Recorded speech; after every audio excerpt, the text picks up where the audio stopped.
Well, shortly before 8 a.m., there was a physical domestic dispute at this apartment over here on Richard Street. The indication is that Mr. Keefe was in a physical altercation with his girlfriend. It escalated. At one point during the fight, he fired off a shot. The victim was not hit.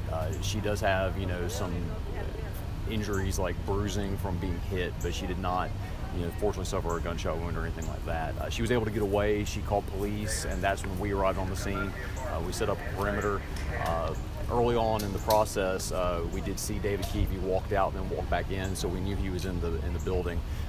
So at that point, we're not equipped to do anything like going into a building or anything like that to take a subsect. So they called in the Georgia State Patrol SWAT team, and at that point we hand over the scene to them, and they make the decisions about whether they're going to breach the building or anything like that. What they decided to do is use their Bearcat, fire tear gas into the building, and basically try to flush him out.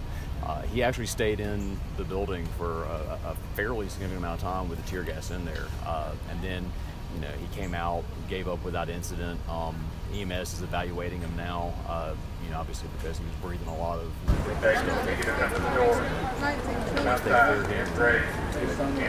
were some of the challenges today? I noticed he broke his cell phone. Right, so apparently during the fight with his girlfriend, he either accidentally or in a fit of rage, he broke his cell phone. So we didn't have any two-way communication with him.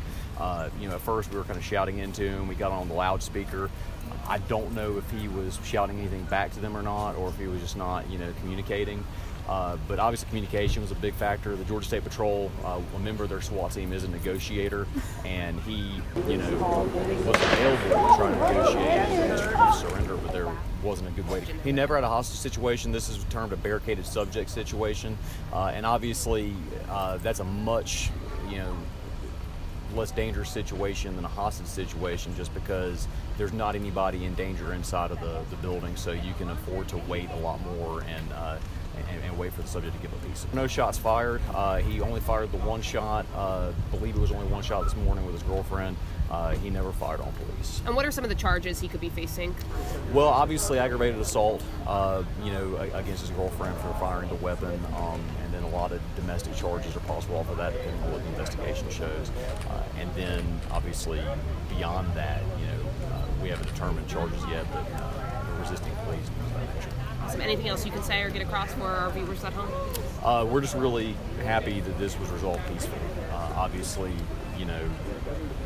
it's unfortunate that the State Patrol and their SWAT team had to get involved, and obviously, it could have been a lot worse.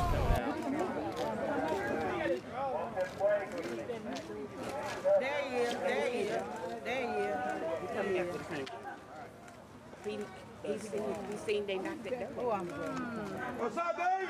Shut up. Hey, Dave! If you don't shut up.